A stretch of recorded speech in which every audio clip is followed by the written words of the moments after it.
jalan yang ada dan berusaha untuk mengetuk seluruh pintu yang ada, maka seluruh jalan itu tertutup dan seluruh pintu terkunci kecuali dari jalan yang satu, yaitu jalan yang menghubungkan langsung kepada Allah dan menyampaikan mereka kepadanya.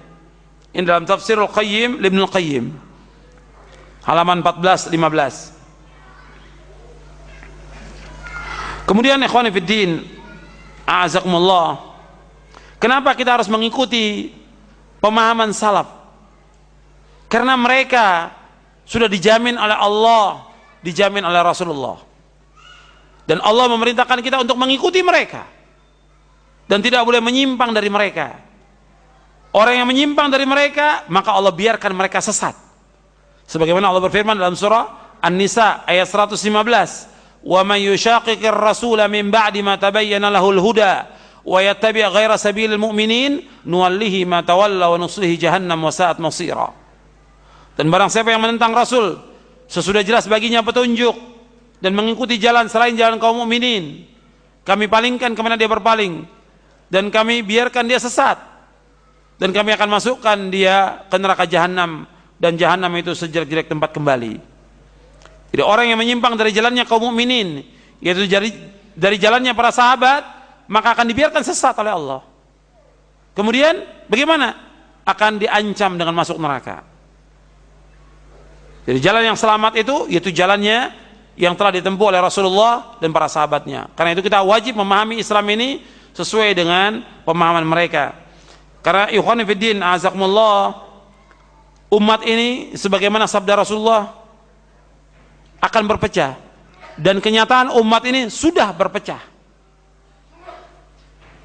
Dan Nabi memberikan jalan keluar, jalan selamat hanya satu, yaitu jalannya para sahabat. Nabi SAW bersabda, "Iftaraqatil yahudu ala 71 firqah, wa iftaraqatin nasara ala 72 firqah, fa 71 fil nar wa wahidatun fil jannah. Walladhi nafsu Muhammadin biyadihi lataftariqanna ummati ala 73 firqah, wahidatun fil jannati wa 72 fil nar." Qila ya Rasulullah man hum? Qala al jamaah. Nabi bersabda, "Iftaraqatil yahudu ala 71 firqah, fa wahidatun fil jannah wa 70 fil nar." Yahudi terpecah menjadi 71 golongan, satu yang masuk surga dan 70 masuk neraka. Wa iftaraqatin nasara ala 72 firqah, Nasrani terpecah menjadi 72 golongan. Fa 71 fil nar, 71 itu masuk neraka. Wa wahidatun fil jannah, dan satu yang masuk surga. Walladzi nafsu Muhammadin biyadihi, demi yang diri Muhammad di tangan Allah, la taftariqanna ummati ala 73 firqah, sungguh-sungguh umatku akan terpecah menjadi 73 golongan. Wahidatun fil jannah, satu yang masuk surga. Wa 72 fil nar, dan 72 itu masuk neraka. Jadi satu yang masuk surga, 72 masuk neraka. Kemudian dikatakan siapa yang satu yang masuk surga itu? Nabi menyebutkan al-jamaah. Hadis ini sahih, diriwayatkan oleh Imam Ibnu Majah dalam sunannya, dalam Kitabul Fitan bab iftiraqul umam. Kemudian juga Imam Al-Lalikai dalam Syarah Usul I'tiqad Ahlussunnah wal Jamaah, dan juga Ibnu Abi Asim dalam kitabnya Sunnah. Dan hadis ini hasan. Jadi Yahudi yang terpecah itu menjadi 71 golongan, 70 masuk neraka, satu yang masuk surga. Satu yang masuk surga yang beriman kepada Nabi Musa alaihissalam dan wafat dalam keadaan beriman. Nasrani 72 golongan, 71 masuk neraka, satu yang masuk surga. Satu yang masuk surga yang beriman kepada Nabi Isa alaihissalam dan wafat dalam keadaan beriman. Kemudian, dan ini yang satu yang masuk surga dari umat Yahudi Nasrani sebelum diutusnya Nabi Muhammad SAW. Setelah diutusnya Nabi Muhammad SAW, maka mereka semuanya wajib masuk ke dalam Islam. Kemudian umat Islam terpecah menjadi 73 golongan, 72 masuk neraka, 1 masuk surga. 1 yang masuk surga, Nabi menyebutkan al-jamaah. Dalam riwayat yang lain, kulluhum fin nari illa millatan wahidah ma ana alaihi wa ashabi. Semuanya masuk neraka kecuali 1, yaitu orang-orang yang mengikuti aku dan para sahabatku. Hadis ini hasan, diriwayatkan oleh Imam Tirmidzi dan Hakim dari sahabat Abdullah bin Amr. Jadi ikhwan fillah, azakumullah, kita diwajibkan untuk mengikuti pemahaman salaf. Dan ini yang akan membawa kepada keselamatan dunia dan akhirat, sebagaimana yang difirmankan oleh dalam Al-Quran dan juga disabdakan oleh Rasulullah SAW, dan juga dijelaskan oleh para imam ahlu sunnah, sebagaimana dikatakan oleh Imam Al-Auza'i, seorang imam ahlu sunnah dari Syam yang wafat tahun 157 Hijriah. Kata beliau, alaika bi athari man salaf wa in rafadaka an-nas wa iyyaka wa ara' ar-rijal wa in zakhrafu laka bil qaul.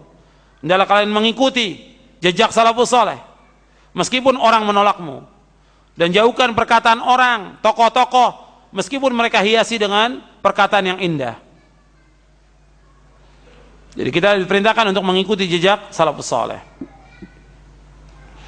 Selanjutnya kita masuk kepada prinsip yang keempat, bahwa ahlu sunnah mementingkan masalah ilmu. Ahlu sunnah mementingkan masalah ilmu. Ya, di antara prinsip ahlu sunnah, mereka ihtimam kepada ilmu. Sebab ilmu ini wajib kita tuntut. Ilmu yang dimaksud ilmu syar'i. Kita diperintahkan untuk menuntut ilmu syar'i. Talabul ilmi faridatun ala kulli muslimin. Menuntut ilmu wajib atas setiap muslim. Jadi ahlu sunnah mementingkan ihtimam kepada ilmu. Kalau kita lihat dari firqah-firqah yang sesat, di samping mereka tidak memahami Al-Quran sebagaimana pemahaman salaf, juga mereka tidak mementingkan ilmu sama sekali. Mereka sibuk dengan dakwah, mereka sibuk dengan politik, mereka sibuk dengan yang lainnya, tidak mementingkan masalah ilmu. Padahal ini penting. Karena apa? Kita bisa melakukan amal soleh dengan ilmu. Kata Imam Ibnu Qayyim bahwa al-ilmu imamul amal. Ilmu itu imamnya amal. Makanya salafin menganjurkan untuk terus menuntut ilmu, dan para ulama salaf menganjurkan untuk menuntut ilmu. Tidak pernah berhenti sampai kita diwafatkan oleh Allah Subhanahu wa taala. Bagaimanapun kita sibuknya, tetap harus menuntut ilmu. Karena menuntut ilmu merupakan jalan kebahagiaan. Menuntut ilmu merupakan jalan menuju surga. Menuntut ilmu bukan jalan keselamatan. Menuntut ilmu jalan untuk mendapatkan izzah, kemuliaan. Allah memuliakan Nabi Ibrahim menjadi pimpinan Abul Anbiya. Allah memuliakan Nabi Yusuf sampai jadi penguasa. Dengan apa? Dengan ilmu. Sebagaimana Allah berfirman dalam surah Yusuf, narfa'u darajatin man nasya' wa fawqa kulli dhi ilmin alim.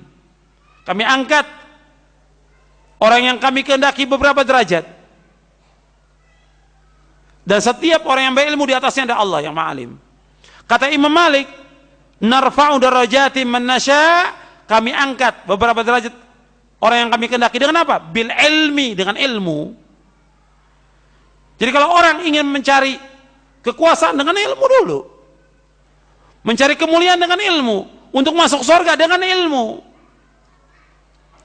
Allah mulai dalam Al-Quran dengan apa? Dengan ilmu. Iqra, bacalah dengan ilmu. Kemudian juga Allah berfirman dalam surah Muhammad, surah 47 ayat 19, fa'alam annahu la ilaha illallah wastaghfir li dzambika walil mu'minina wal mu'minat wallahu